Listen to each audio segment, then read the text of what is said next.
ಸ್ನೇಹಿತರೆ, ಮೀಡಿಯಾ ಮಾಸ್ಟರ್ಸ್ಗೆ ಸ್ವಾಗತ ಸುಸ್ವಾಗತ. ಗೆಳೆಯರೆ, ಕೆಲ ವಿಷಯಗಳಲ್ಲಿ ನಿಜ ಹೇಳೋದಕ್ಕೆ, ಸತ್ಯನ ಒಪ್ಕೊಳ್ಳೋದಕ್ಕೆ ಕೂಡ ಒಂದು ದೊಡ್ಡ ಧೈರ್ಯ ಮತ್ತು ದೊಡ್ಡ ಮನಸ್ಸು ಬೇಕಾಗತ್ತೆ. ಈಗ ಅಂಥ ಧೈರ್ಯವನ್ನ ಬ್ರಿಟಿಷ್ ಮೂಲದ ಆಕ್ಸ್ಫಾರ್ಮ್ ಮಾಡಿದೆ. ಮೊನ್ನೆ ಒಂದು ವರದಿಯನ್ನು ಬಿಡುಗಡೆ ಮಾಡಿರೋ ಆಕ್ಸ್ಫಾರ್ಮ್ ಅದರಲ್ಲಿ ಭಾರತವನ್ನು ದೋಚಿನೇ ಬ್ರಿಟಿಷರು ಶ್ರೀಮಂತರಾದರು ಅನ್ನೋ ಮಹಾಸತ್ಯವನ್ನ ಘಂಟಾಘೋಷವಾಗಿ ಹೇಳೋ ಪ್ರಯತ್ನವನ್ನು ಮಾಡಿದೆ.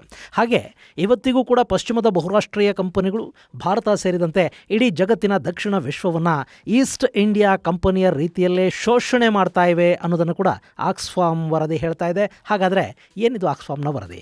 ಅದರಲ್ಲಿ ಅವರು ಏನು ಹೇಳ್ತಾ ಇದ್ದಾರೆ? ಅದರಲ್ಲಿ ಎಷ್ಟು ನಿಜ ಇದೆ? ಬ್ರಿಟಿಷರು ಭಾರತವನ್ನ ಲೂಟಿ ಮಾಡಿದೆಷ್ಟು, ಅದರ ಪರಿಣಾಮಗಳು ಭಾರತದಲ್ಲಿ ಏನಾಗಬಹುದು? ಬನ್ನಿ ನೋಡೋಣ. ಗೆಳೆಯರೆ, ಬ್ರಿಟಿಷರು ಭಾರತವನ್ನು ದೋಚಿದ್ರು, ಲೂಟಿ ಹೊಡೆದ್ರು, ಅವರಿಂದ ಕೊಳ್ಳೆ ಹೊಡ್ಕೊಂಡು ಹೋದ ಸಂಪತ್ತಲ್ಲೇ ಶ್ರೀಮಂತರಾದರು, ಎರಡೆರಡು ವಿಶ್ವ ಯುದ್ಧಗಳನ್ನು ಮಾಡಿದರು. ಇಂಥದ್ದನ್ನೆಲ್ಲ ನಾವು ಸಾಕಷ್ಟು ಬಾರಿ ಕೇಳ್ತಾ ಇರ್ತೀವಿ, ಓದ್ತಾ ಇರ್ತೀವಿ. ಈ ಬಗ್ಗೆ ಶಶಿ ತರೂರ್ ಅವರ ಆ್ಯನ್ ಎರಾ ಆಫ್ ಡಾರ್ಕ್ನೆಸ್ ಕೂಡ ಒಂದಷ್ಟು ಬೆಳಕನ್ನು ಚೆಲ್ಲುತ್ತೆ. ಆದರೆ ಬ್ರಿಟಿಷರು ಭಾರತವನ್ನು ದೋಚಿದ್ದು ಹೌದು. ಎಷ್ಟು ದೋಚಿದ್ರು ಅಂದರೆ, ಇವತ್ತು ಬ್ರಿಟನ್ನಲ್ಲಿರೋ ಶ್ರೀಮಂತರೇನಿದ್ದಾರೆ ಅವರಲ್ಲಿ ಬಹುತೇಕರ ಶ್ರೀಮಂತಿಕೆಯ ಮೂಲ ಭಾರತದ ಸಂಪತ್ತು. ನಮ್ಮಲ್ಲಿ ಹೈಯರ್ ಮಿಡಲ್ ಕ್ಲಾಸ್ ಅಂತ ಒಂದು ವರ್ಗ ಹುಟ್ಟುತ್ತಲ್ಲ, ಅವ್ರು ಹುಟ್ಟಿದ್ದು ಕೂಡ ಭಾರತದ ಸಂಪತ್ತನ್ನು ದೋಚಿದ ಪರಿಣಾಮನೇ ಅಂತ ಯಾವುದಾದ್ರೂ ಬ್ರಿಟಿಷ್ ಸಂಸ್ಥೆ, ಬ್ರಿಟಿಷ್ ಮೂಲದ ಸಂಶೋಧನಾ ಸಂಸ್ಥೆ ಹೇಳಿದರೆ ಹೇಗಿರುತ್ತೆ? ಅದನ್ನೇ ನಾನು ಸತ್ಯ ಒಪ್ಪಿಕೊಳ್ಳೋದಕ್ಕೆ ಧೈರ್ಯ ಬೇಕು ಅಂತ ಹೇಳಿದ್ದು.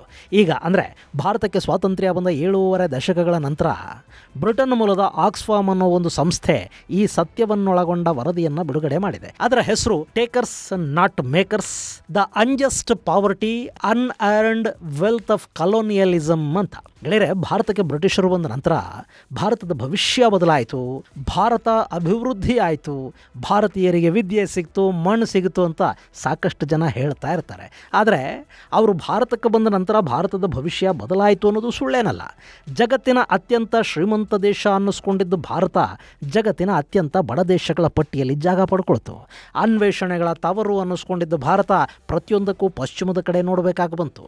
ನಮ್ಮ ಅನ್ವೇಷಣೆಗಳಿಗೆ ಅವರು ಪೇಟೆಂಟ್ ಮಾಡಿಕೊಂಡ್ರು, ನಮ್ಮ ಕೈಗಾರಿಕೆಗಳನ್ನು ಅವರು ನಾಶ ಮಾಡಿದರು, ನಮ್ಮನ್ನು ಆಮದುದಾರ ದೇಶವನ್ನಾಗಿ ಉಳಿಸಿದರು. ನಮ್ಮ ಸಂಪತ್ತು ಅಲ್ಲಿಗೆ ಹೋಯಿತು, ಅವರು ಶ್ರೀಮಂತರಾದರು, ನಾವು ಬಡವರಾದ್ವಿ. ನಮ್ಮ ಸಂಸ್ಕೃತಿಯಿಂದ, ನಮ್ಮ ಆಚರಣೆಗಳಿಂದ, ನಮ್ಮ ವಿಜ್ಞಾನದಿಂದ ನಮ್ಮನ್ನು ಬಲವಂತವಾಗಿ ದೂರ ತಳ್ಳಲಾಯಿತು. ನಮ್ಮಲ್ಲಿ ಜಾತಿ, ಭಾಷೆ, ಮತ, ಪಂಥಗಳ ಕಂದಕವನ್ನು ಸೃಷ್ಟಿ ಮಾಡಿ ಅದನ್ನು ಇನ್ನಷ್ಟು ದೊಡ್ಡದು ಮಾಡಿ ನಮ್ಮನ್ನು ಪರಸ್ಪರ ಸಾಧ್ಯವಾದಷ್ಟು ದೂರ ತಳ್ಳಿ ನಮ್ಮ ವಿಜ್ಞಾನವನ್ನೇ ಅಜ್ಞಾನ ಅಂತ ಬಿಂಬಿಸಿ ನಮ್ಮ ಶಿಕ್ಷಣ ಪದ್ಧತಿಯನ್ನು ನಾಶ ಮಾಡಿ ಒಟ್ಟಾರೆ ಭಾರತವನ್ನು ಗಾಢಾಂಧಕಾರಕ್ಕೆ ತಳ್ಳಿ ಅವರ ಮನೆಗಳನ್ನು ಬೆಳಗಿಸಿಕೊಳ್ಳೋ ಕೆಲಸವನ್ನು ಯುರೋಪಿಯನ್ನರು ಮಾಡಿದರು ಅಂತ ನಾವೇ ಹೇಳ್ಕೊಂಡ್ರೆ ನಮ್ಮಲ್ಲೇ ಸಾಕಷ್ಟು ಜನ ಇದನ್ನು ನಂಬೋದಿಲ್ಲ. ಆದರೆ ಈಗ ಈ ಮಾತನ್ನು ಬ್ರಿಟನ್ ಮೂಲದ ಆಕ್ಸ್ಫಾರ್ಮ್ ಹೇಳ್ತಾ ಇದೆ.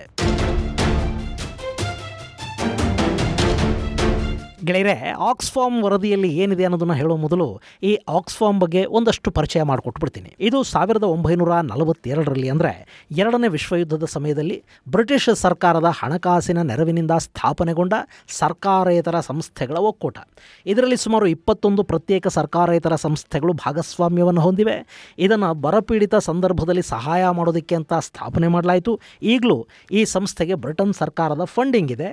ಇದು ಕೇವಲ ಬ್ರಿಟನ್ನಲ್ಲಿ ಮಾತ್ರ ಅಲ್ಲ, ಜಗತ್ತಿನ 79 ದೇಶಗಳಲ್ಲಿ ಕೆಲಸ ಮಾಡ್ತಾ ಇದೆ. Australia, Asia, middle East, north America, Latin America, Europe ಹಾಗೂ ಆಫ್ರಿಕಾದ ಒಂದಷ್ಟು ದೇಶಗಳಲ್ಲಿ ಕೂಡ ಈ ಆಕ್ಸ್ಫಾರ್ಮ್ ಕೆಲಸ ಮಾಡ್ತಾ ಇದೆ. ಇಂಥ ಆಕ್ಸ್ಫಾರ್ಮ್ ಟೇಕರ್ಸ್ ನಾಟ್ ಮೇಕರ್ಸ್ ಅನ್ನೋ ಸಂಶೋಧನಾ ವರದಿಯೊಂದನ್ನು ಬಿಡುಗಡೆ ಮಾಡಿದೆ. ಅದರ ಲಿಂಕನ್ನು ಡಿಸ್ಕ್ರಿಪ್ಷನ್ ಬಾಕ್ಸಲ್ಲಿ ಕೊಡ್ತಾ ಇದ್ದೀನಿ, ನೀವು ಅದನ್ನು ಬೇಕಿದ್ರೆ ಸಂಪೂರ್ಣವಾಗಿ ಓದಬಹುದು. ಗೆಳೆಯರೆ, ಬ್ರಿಟಿಷರು ಭಾರತವನ್ನು ಆಳಿದ ಅಥವಾ ವ್ಯಾಪಾರಕ್ಕೆ ಅಂತ ಬಂದು ಈ ದೇಶವನ್ನು ಸ್ವಲ್ಪವಾಗಿ ಆಕ್ರಮಿಸಿಕೊಳ್ತಾ ಹೋದ ಸಂದರ್ಭ ಇದೆ ನೋಡಿ, ಅದು ಬ್ರಿಟಿಷರ ಅದೃಷ್ಟದ ಬಾಗಿಲು ತೆರೆದ ಸಂದರ್ಭ ಅಂತ ಈ ವರದಿ ಹೇಳುತ್ತೆ. ನಿಜನೇ ಅಲ್ವಾ? ಬೆಲ್ಲ ಇಲ್ಲದೆ ಇದ್ರೆ ನೋಣಗಳು ಯಾಕೆ ಬರುತ್ತವೆ?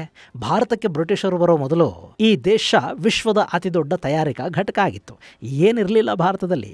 ಇಡೀ ಜಗತ್ತಿನ ಕೈಗಾರಿಕಾ ವಲಯಕ್ಕೆ ಭಾರತದ ಕೊಡುಗೆ 25% ಅಂತ ಇದೇ ವರದಿ ಹೇಳುತ್ತೆ. ಅವತ್ತಿಗೆ ಭಾರತ ಅನ್ನೋದು ಅತಿ ದೊಡ್ಡ ಉತ್ಪಾದನಾ ವಲಯ ಆಗಿತ್ತು. ನಮ್ಮಲ್ಲಿ ಸಾಂಬಾರು ಪದಾರ್ಥಗಳು ಮಾತ್ರ ಅಲ್ಲ, ಬಟ್ಟೆ, ಕರಕುಶಲ ವಸ್ತುಗಳು, ಆಭರಣಗಳು, ಮುತ್ತುರತ್ನಗಳು, ಹೀಗೆ ನಾನಾ ಸಾಮಗ್ರಿಗಳು ಜಗತ್ತಿನ ನಾನಾ ಭಾಗಗಳಿಗೆ ಮಾರಾಟ ಆಗ್ತಾ ಇತ್ತು. ನಿಮಗೆ ಗೊತ್ತಿರಬೇಕು, ಬಳೆ ಮೊದಲು ತಯಾರಾಗಿದ್ದು ಭಾರತದಲ್ಲಿ. ಉತ್ಕೃಷ್ಟವಾದ ಉಕ್ಕು ಭಾರತದಿಂದ ಹೋಗ್ತಾ ಇತ್ತು. ಭಾರತದ ಅತ್ಯುತ್ತಮ ಬಟ್ಟೆ, ಕರಕುಶಲ ವಸ್ತುಗಳಿಗಾಗಿ ರೋಮ್ನ ಶ್ರೀಮಂತರು ಹಾಗೂ ಅಲ್ಲಿನ ರಾಜಪರಿವಾರದ ಹೆಣ್ಣು ಮಕ್ಕಳು ಕಾಯ್ತಾ ಇದ್ರಂತೆ. ಹಾಗಂತ ರೋಮನ್ನರ ಇತಿಹಾಸದ ಪುಟಗಳು ನಮಗೆ ಹೇಳುತ್ತವೆ. ಹಾಗೆ ಭಾರತ 25% ಜಗತ್ತಿನ ವ್ಯಾಪಾರವನ್ನು ಮಾಡ್ತಾ ಇತ್ತು ಅಂತ ಆಕ್ಸ್ಫಾಮ್ ಕೂಡ ಹೇಳ್ತಾ ಇದೆ. ಆದರೆ ಬ್ರಿಟಿಷರು ಭಾರತಕ್ಕೆ ಬಂದರು ನೋಡಿ, ಆ ನಂತರದ ಅವಧಿಯಲ್ಲಿ ಅಂದರೆ 1750ರಿಂದ 1900 ನಡುವಿನ 150 ವರ್ಷಗಳ ಕಾಲಾವಧಿಯಲ್ಲಿ ಜಾಗತಿಕ ಆರ್ಥಿಕತೆಗೆ ಭಾರತದ ಕೊಡುಗೆ ಬರೀ 2%ಗೆ ಇಳಿಕೆ ಆಯಿತು. ಹಾಗಾದರೆ 25%ನಿಂದ 2%ಗೆ ಅದು ಕುಸಿದಿದ್ದು ಹೇಗೆ?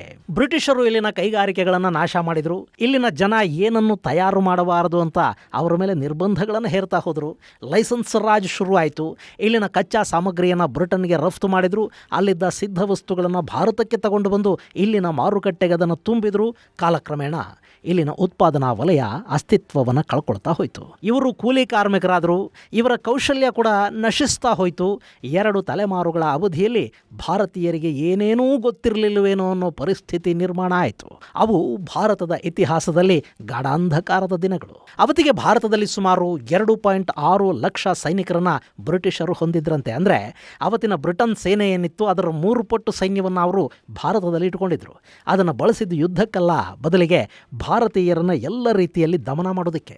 ಇದನ್ನು ಹೇಳ್ತಾ ಇರೋದು ಕೂಡ ಅದೇ ವರದಿನೇ. 1830ರಿಂದ 1920ರವರೆಗೆ ಬ್ರಿಟಿಷರು ಭರತ ಖಂಡದಿಂದ ಮತ್ತು ಚೈನಾ ಸೇರಿದಂತೆ ಅಕ್ಕಪಕ್ಕದ ದೇಶಗಳಿಂದ ಜಗತ್ತಿನ ಇನ್ನಿತರ ವಸಾಹತುಗಳಿಗೆ ಬಲವಂತವಾಗಿ ಹೊತ್ತೊಯ್ದ ಕಾರ್ಮಿಕರ ಸಂಖ್ಯೆ 37 ಲಕ್ಷ ಅಂತ ಈ ವರದಿ ಹೇಳುತ್ತೆ. ಅವತ್ತಿಗೆ 37 ಲಕ್ಷ ಅನ್ನೋದು ಸಣ್ಣ ಸಂಖ್ಯೆ ಖಂಡಿತ ಅಲ್ಲ. ಹೀಗೆ ಜನ ಬಲವಂತದ ಕೂಲಿಗಳಾಗೋದಕ್ಕೆ ಕಾರಣ ಇಲ್ಲಿ ನಿರ್ಮಾಣವಾಗಿದ್ದ ಬಡತನ. ಅದನ್ನು ಸೃಷ್ಟಿ ಮಾಡಿದ್ದು ಕೂಡ ಇದೇ ವಸಾಹತುಶಾಹಿಗಳೇ. 1875ರ ಸಮಯದಲ್ಲಿ ಭಾರತದಲ್ಲಿ ಅತಿ ಹೆಚ್ಚು ಗಳಿಕೆಯ ಅವಕಾಶಗಳನ್ನು ಹೊಂದಿದ್ದವರು ಮತ್ತು ಗಳಿಸ್ತಾ ಇದ್ದವರು ಇಲ್ಲಿನ ಈಸ್ಟ್ ಇಂಡಿಯಾ ಹಾಗೂ ಬ್ರಿಟಿಷ್ ಸರ್ಕಾರದ ನೌಕರರು, ಅಧಿಕಾರಿಗಳು. ಇಲ್ಲಿ ಮೊದಲು ಈಸ್ಟ್ ಇಂಡಿಯಾ ಕಂಪನಿ ಈ ದೇಶವನ್ನು ಲೂಟಿ ಮಾಡ್ತು. ಅವತ್ತು ಬಂದ ಗವರ್ನರ್ ಜನರಲ್ಗಳು, ವೈಸ್ರಾಯ್ಗಳು ತಲೆಮಾರುಗಳವರೆಗೆ ಕೂತು ತಿಂದರು, ಸವಿಯದಷ್ಟು ಆಸ್ತಿಯನ್ನು ಮಾಡಿಕೊಂಡ್ರು. ಆನಂತರ ಆಡಳಿತ ಬ್ರಿಟಿಷ್ ಪಾರ್ಲಿಮೆಂಟ್ನ ಕೈಗೆ ಹೋಯಿತು. ಅದಾದ ಮೇಲೆ ಇಲ್ಲಿನ ಬ್ರಿಟಿಷ್ ಅಧಿಕಾರಿಗಳು ಶ್ರೀಮಂತರಾಗ್ತಾ ಹೋದರು. ಅದಾದ ನಂತರ 1940ರ ಹೊತ್ತಿಗೆ ಭಾರತದಲ್ಲಿ ಬ್ಯಾಂಕರ್ಸ್, ವ್ಯಾಪಾರಿಗಳು, ಇಲ್ಲಿಗೆ ಬ್ರಿಟನ್ನಿಂದ ವಸ್ತುಗಳನ್ನು ಆಮದು ಮಾಡಿ ಮಾರಾಟ ಮಾಡ್ತಾ ಇದ್ದ ಬ್ರಿಟಿಷ್ ವರ್ತಕರು, ಅವರು ಶ್ರೀಮಂತರಾದರು ಅಂತ ಈ ವರದಿ ಹೇಳ್ತಾ ಇದೆ. ಹಾಗೆ ಇವತ್ತಿನ ಕಾರ್ಪೊರೇಟ್ ಪ್ರಪಂಚ, ಬಹುರಾಷ್ಟ್ರೀಯ ಕಂಪನಿಗಳೇನಿವೆ ಅವೆಲ್ಲ ಹುಟ್ಟೋದಕ್ಕೆ ಕಾರಣವಾಗಿದ್ದು ಮತ್ತು ಅವುಗಳಿಗೆ ಸ್ಫೂರ್ತಿಯಾಗಿದ್ದು ಕೂಡ ವಸಾಹತುಶಾಹಿ ವ್ಯವಸ್ಥೆ ಅನ್ನೋ ಮತ್ತೊಂದು ಸತ್ಯವನ್ನು ಈ ವರದಿ ಬಹಿರಂಗಪಡಿಸ್ತಾ ಇದೆ. ಅವತ್ತು ಬ್ರಿಟಿಷರು ಭಾರತವನ್ನು ಜಾತಿಗಳ ಹೆಸರಲ್ಲಿ, ಭಾಷೆಯ ಹೆಸರಲ್ಲಿ, ಮತದ ಹೆಸರಲ್ಲಿ ಸಾಧ್ಯವಾದಷ್ಟು ಬೇರ್ಪಡಿಸ್ತಾ ಭಾರತೀಯರು ಯಾವತ್ತಿಗೂ ಒಂದಾಗದ ಹಾಗೆ ನೋಡ್ಕೊಳ್ತಾ ಹೋದರು. ಹಾಗೆ ಭಾರತೀಯ ಶಿಕ್ಷಣವನ್ನು ಹಾಳು ಮಾಡಿದರು.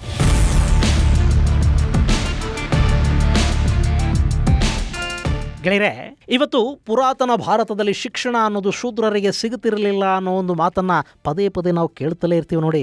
ಈ ಸುಳ್ಳನ್ನು ನಮಗೆ ಹೇಳ್ತಾ ನಮ್ಮ ತಲೆಗೆ ಪದೇ ಪದೇ ಇದನ್ನು ತುಂಬುತ್ತಾ ಬಂದಿದ್ದು ಕೂಡ ಬ್ರಿಟಿಷರೇ.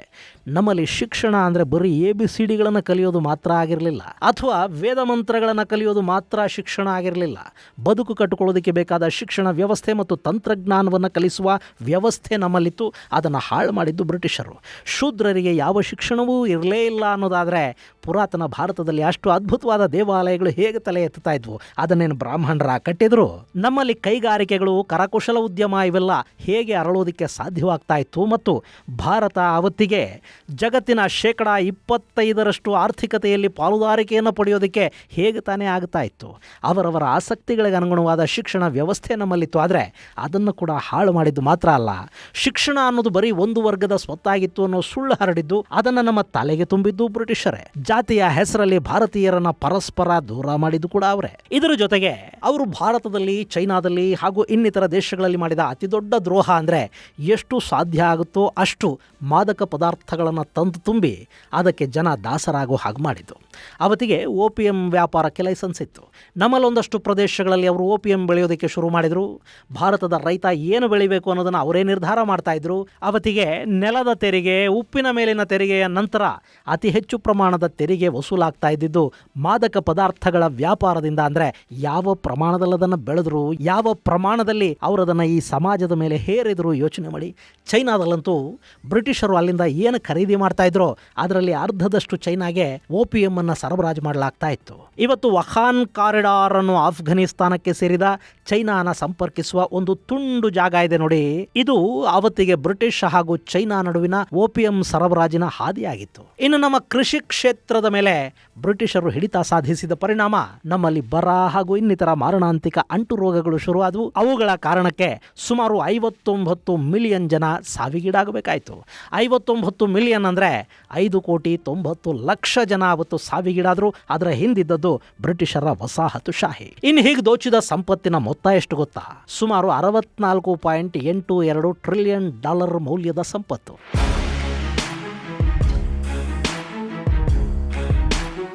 ಗೆಳೆಯರೆ, ಭಾರತ ಎಷ್ಟು ಸಂಪದ್ಭರಿತವಾಗಿತ್ತು ಅಂದರೆ, ತಮಿಳುನಾಡಲ್ಲಿ ಬೃಹದೇಶ್ವರ ದೇವಾಲಯ ಇದೆ ನೋಡಿ. ಅದರ ನಿರ್ಮಾಣವಾದಾಗ ರಾಜರಾಜ ಚೋಳ ಮೊದಲ ಹಂತದ ಕಾಣಿಕೆಯಾಗಿ 35,000 ಚಿನ್ನದ ನಾಣ್ಯಗಳನ್ನು ಆ ದೇವಾಲಯಕ್ಕೆ ಕೊಟ್ಟಿದ್ದ ಅನ್ನೋ ಉಲ್ಲೇಖ ಇದೆ. 35,000 ನಾಣ್ಯಗಳು. ಒಂದು ನಾಣ್ಯ 20 ಗ್ರಾಮ್ ಅಂತ ಅಂದ್ಕೊಂಡ್ರೂ ಕೂಡ ಸುಮಾರು 700 kg ಚಿನ್ನ ಅವತ್ತಿಗೆ. ಅಂದರೆ ರಾಜರಾಜ ಚೋಳನ ಕಾಲಕ್ಕೆ ಇಡೀ ಯುರೋಪಲ್ಲಿ ಅಷ್ಟು ಚಿನ್ನ ಇರಲಿಕ್ಕಿಲ್ಲ. ಅದನ್ನು ಒಬ್ಬ ರಾಜ ಒಂದು ದೇವಾಲಯಕ್ಕೆ ಒಂದೇ ಬಾರಿ ಕೊಟ್ಟಿದ್ದ ಅಂದರೆ ಭಾರತ ಇನ್ನೆಷ್ಟು ಶ್ರೀಮಂತವಾಗಿದ್ದಿರಬಹುದು ಯೋಚನೆ ಮಾಡಿ ನೋಡಿ. ಅಂಥ ಭಾರತವನ್ನು ಈ ಸ್ಥಿತಿಗೆ ತಂದದ್ದು ವಸಾಹತುಶಾಹಿ ಆಡಳಿತಗಾರರು. ಇನ್ನು ಹಾಗೆ ದೋಚಿದ ಸಂಪತ್ತಿನಿಂದಲೇ ಇವತ್ತು ಬ್ರಿಟನ್ನ 10% ಮಂದಿ ಅತಿ ಶ್ರೀಮಂತರಾಗಿ ಕಂಗೊಳಿಸ್ತಾ ಇದ್ದಾರೆ. ಇವತ್ತಿನ ಶ್ರೀಮಂತ ಕುಟುಂಬಗಳ ಮೂಲ ಹುಡುಕಿದರೆ ಭಾರತದ ವಸಾಹತುಶಾಹಿ ನೋವಿನ ಪುಟಗಳು ಅಲ್ಲಿ ತೆರೆಕೊಳ್ಳುತ್ತವೆ. ಹಾಗೆ ಬ್ರಿಟನ್ನಿನ 32% ಮೇಲ್ಮಧ್ಯಮ ವರ್ಗ ಹುಟ್ಟಿದ್ದು ಕೂಡ ಭಾರತ ಮತ್ತು ಇನ್ನಿತರ ವಸಾಹತುಶಾಹಿಗಳಿಂದ ದೋಚಿದ ಸಂಪತ್ತಲ್ಲಿ ಅನ್ನೋ ಸತ್ಯ ಕೂಡ ಆ ವರದಿಯಲ್ಲಿದೆ. ಹಾಗೆ ಇವತ್ತು ಜಗತ್ತಿನ ಅತಿ ಶ್ರೀಮಂತರು ಅಂತ ಯಾರಿದ್ದಾರೆ, ಅವರ ಸಂಪತ್ತು ಒಂದು ಅವರ ಪೂರ್ವಜರಿಂದ ಬಳುವಳಿಯಾಗಿ ಬಂದದ್ದು, ಅಥವಾ ಅವರು ದ್ರೋಹ, ವಂಚನೆ, ಶೋಷಣೆ ಮತ್ತು ಭ್ರಷ್ಟಾಚಾರಗಳ ಮೂಲಕ ಗಳಿಸಿದ್ದು ಅನ್ನೋದನ್ನ ಅತ್ಯಂತ ಸ್ಪಷ್ಟವಾಗಿ ಆ ವರದಿ ಹೇಳ್ತಾ ಇದೆ. ಇದು ಬರೀ ಬ್ರಿಟನ್ನಲ್ಲಿ ಮಾತ್ರ ಅಲ್ಲ, ನಮ್ಮ ಭಾರತದ ಬಹುತೇಕ ಶ್ರೀಮಂತರ ಹಣೆ ಬರಹನೂ ಇದೆ. ಒಂದು ಪೂರ್ವಜರ ಸಂಪತ್ತು ಬಂದಿರಬೇಕು, ಅಥವಾ ಈ ಇನ್ಸ್ಟಂಟ್ ಶ್ರೀಮಂತರು ಅಂತ ಏನು ಕರೆಸ್ಕೊಳ್ತಾರೆ ಇವರ ಸಂಪತ್ತು ಭ್ರಷ್ಟಾಚಾರದಿಂದ, ಶೋಷಣೆಯಿಂದ, ವಂಚನೆಯಿಂದ ಕ್ರೋಢೀಕರಿಸಲ್ಪಟ್ಟ ಸಂಪತ್ತಾಗಿರಬೇಕು. ಹಾಗೆ 2023ರಲ್ಲಿ ಗ್ಲೋಬಲ್ ಸೌತ್ ಇದೆಯಲ್ಲ, ಇದು $30 ಮಿಲಿಯನ್ ಗ್ಲೋಬಲ್ ನಾರ್ತ್ನ ಶ್ರೀಮಂತರಿಗೆ ಹಣವನ್ನು ಕೊಟ್ಟಿದೆಯಂತೆ. ಇವತ್ತು ಶ್ರೀಮಂತರ ಸಂಪತ್ತು 5 ಪಟ್ಟು ಹೆಚ್ಚಾಗ್ತಾ ಇದೆ. ಅವರು ಟ್ರಿಲಿಯನ್ ಸಂಪತ್ತನ್ನು ಕ್ರೋಢೀಕರಿಸ್ಕೊಳ್ತಾ ಇದ್ದಾರೆ. ಜಗತ್ತಿನ ಸುಮಾರು 360 ಕೋಟಿ ಜನ ಪ್ರತಿನಿತ್ಯ $6.85 ಅಂದರೆ ಭಾರತೀಯ ಕರೆನ್ಸಿಯಲ್ಲಿ 575ರಿಂದ 600 ರೂಪಾಯಿಗಳಷ್ಟನ್ನು ಗಳಿಸೋದಕ್ಕೆ ಕಷ್ಟಪಡ್ತಾ ಇದ್ದಾರೆ. ಈ ಅತಿ ದೊಡ್ಡ ಸಂಪತ್ತಿನ ಅಸಮಾನ ಹಂಚಿಕೆಯ ಹಿಂದೆ ನಿಯೋ ಕಲೋನಿಯಲಿಸಂನ ಮನಸ್ಥಿತಿ ಇದೆ ಅನ್ನೋದು ಆ ವರದಿ ಹೇಳ್ತಾ ಇರೋ ಮಾತು. ಹೀಗಾಗಿನೇ ಆ ವರದಿಗೆ the unjust poverty unearned wealth of colonialism ಅಂತ ಅವ್ರು ಕರೀತಾ ಇರೋದು. ಅಂದರೆ ವಸಾಹತುಶಾಹಿಯ ಕಾರಣಕ್ಕುಂಟಾದ ಅನ್ಯಾಯದ ಬಡತನ ಮತ್ತು ವಸಾಹತುಶಾಹಿಗಳಿಗೆ ಗಳಿಸದೇ ಬಂದ ಸಂಪತ್ತು ಅಂತ. ನಿಜ ಅಲ್ವಾ? ಗೆಳೆಯರೆ, ಭಾರತದ ಸಂಪತ್ತನ್ನು ಬ್ರಿಟಿಷರು ಬರೋದಕ್ಕೂ ಮೊದಲು ಆಫ್ಘನ್ ನೆಲದಿಂದ ಬಂದ ಲೂಟಿಕೋರರು ದೋಚಿದ್ರು. ಅವರು ಆನೆಗಳ ಮೇಲೆ, ಒಂಟೆಗಳ ಮೇಲೆ, ಕುದುರೆಗಳ ಮೇಲೆ ಅಪಾರ ಸಂಪತ್ತನ್ನು ಪದೇ ಪದೇ ಹೇರ್ಕೊಂಡು ಹೋದರು. ಭಾರತದ ಸಂಪತ್ತು ಕರಗಲಿಲ್ಲ, ಅದು ಮತ್ತೆ ಶೇಖರಣೆ ಆಗ್ತಾ ಹೋಯಿತು. ಆದರೆ ಇವರು ಬಂದರೂ ನೋಡಿ, ಯುರೋಪಿಯನ್ನರು ಸಂಪತ್ತನ್ನು ಮಾತ್ರ ದೋಚಲಿಲ್ಲ. ಅವರು ನಮ್ಮ ಕೌಶಲ್ಯವನ್ನು ದೋಚಿದ್ರು, ನಮ್ಮ ಜ್ಞಾನವನ್ನು ದೋಚಿದ್ರು, ನಮ್ಮನ್ನು ಮಾನಸಿಕವಾಗಿ ಗುಲಾಮಗಿರಿಗೆ ತಳ್ಳಿದ್ರು. ಪರಿಣಾಮ ಭಾರತ ಇವತ್ತು ಈ ಸ್ಥಿತಿಗೆ ಬಂತು. ಈಗ ಅದನ್ನೇ ಮಲ್ಟಿನ್ಯಾಷನಲ್ ಕಂಪನಿಗಳು ಕೂಡ ಮಾಡ್ತಾ ಇವೆ. ಅವರು ಜಗತ್ತಿನ ಉತ್ತರ ಭಾಗದ ಕಾರ್ಮಿಕರನ್ನ ಹಾಗೂ ದಕ್ಷಿಣ ಜಗತ್ತಿನ ಕಾರ್ಮಿಕರನ್ನ ಒಂದೇ ರೀತಿಯಲ್ಲಿ ನೋಡ್ತಾ ಇಲ್ಲ. ಅಲ್ಲಿ ಕಾರ್ಮಿಕ ಶೋಷಣೆ ಆಗ್ತಾ ಇದೆ. ದಕ್ಷಿಣ ವಿಶ್ವದ ಅಗತ್ಯಗಳನ್ನ, ಇಲ್ಲಿನ ಬಡತನವನ್ನ ಅವರು ಬಂಡವಾಳ ಮಾಡಿಕೊಂಡು ಈಗಲೂ ಶೋಷಣೆಯನ್ನೇ ಮಾಡ್ತಾ ಇದ್ದಾರೆ. ನಾವು ಬಡವರಾಗೋ ಹಾಗೆ ಮಾಡಿದ್ದೂ ಅವರೇ, ಈಗ ನಮ್ಮನ್ನ ಮತ್ತೆ ಮತ್ತೆ ಶೋಷಣೆಗೆ ಒಳಪಡಿಸ್ತಾ ಇರೋದು ಕೂಡ ಅವರೇ. ಉತ್ತರ ಹಾಗೂ ದಕ್ಷಿಣದ ಕಾರ್ಮಿಕರ ವೇತನದಲ್ಲಿ, ದುಡಿಮೆಯಲ್ಲಿ 87ರಿಂದ 95% ವ್ಯತ್ಯಾಸ ಇದೆ ಅಂತ ಆ ವರದಿ ಹೇಳ್ತಾ ಇದೆ. ಅವತ್ತು ಯುರೋಪ್ನಿಂದ ಬಂದವರು ನಮ್ಮನ್ನು ಶೋಷಣೆ ಮಾಡಿದರು. ಇವತ್ತು ಕೂಡ ಅಲ್ಲಿನ ಕಂಪನಿಗಳು ನಮ್ಮನ್ನು ಶೋಷಣೆ ಮಾಡ್ತಾ ಇವೆ. ಅವತ್ತು ಅವರ ಬಾವುಟ ಹಿಡಿಯೋದಕ್ಕೆ ನಮ್ಮವರೇ ಇದ್ದರು. ಇವತ್ತು ಕೂಡ ಪಶ್ಚಿಮದ ಕಂಪನಿಗಳ ಸಿಇಒಗಳು ನಮ್ಮವರೇ ಭಾರತೀಯರು. ಅಲ್ಲಿ ಕೆಲಸ ಮಾಡ್ತಾ ಅವರನ್ನು ಶ್ರೀಮಂತರನ್ನಾಗಿ ಮಾಡ್ತಾ ಇರೋರು ಭಾರತೀಯರೇ. ಸ್ಕಿಲ್ ನಮ್ಮದು, ಶ್ರಮ ನಮ್ಮದು, ಲಾಭವನ್ನು ಮಾತ್ರ ಅವರು ತಗೋತಾರೆ. ಅವತ್ತು ಹಾಗೇ ಇತ್ತು, ಇವತ್ತು ಹೀಗೆ ಇದೆ. ಇದನ್ನೇ ಟೇಕರ್ಸ್ ನಾಟ್ ಮೇಕರ್ಸ್ ಅನ್ನೋ ವರದಿ ಹೇಳ್ತಾ ಇದೆ. ಇನ್ನು ಈ ವರದಿಯಲ್ಲಿ ಒಂದಷ್ಟು ಸತ್ಯಗಳಿವೆ, ಒಂದಷ್ಟು ಮನಸ್ಸನ್ನು ಕಲಕುವ ವಿಷಯಗಳಿವೆ. ಹಾಗೆ ಸಹಜವಾಗೇ ಈ NGOಗಳ ಡಿಸ್ಟ್ರಕ್ಟಿವ್ ಅಂತೀವಲ್ಲ, ಆ ಥರದ ಒಡಕುಂಟು ಮಾಡುವ ಪ್ರಯತ್ನ ಕೂಡ ಈ ವರದಿಯಲ್ಲಿದೆ. ಅದರ ಲಿಂಕನ್ನು ಡಿಸ್ಕ್ರಿಪ್ಷನ್ ಬಾಕ್ಸಲ್ಲಿ ಕೊಡ್ತಾ ಇದ್ದೀನಿ. ಬಿಡುವಾಗಿದ್ದರೆ, ಆಸಕ್ತಿ ಇದ್ದರೆ ಒಮ್ಮೆ ಸುಮ್ಮನೆ ಓದ್ಬಿಡಿ. ಮುಂದಿನ ಸಂಚಿಕೆಯಲ್ಲಿ ಮತ್ತಷ್ಟು ವಿಶೇಷಗಳ ಜೊತೆ ಮತ್ತೆ ಭೇಟಿಯಾಗೋಣ. ಅಲ್ಲಿವರೆಗೆ ಜೈ ಹಿಂದ್, ಜೈ ಕರ್ನಾಟಕ.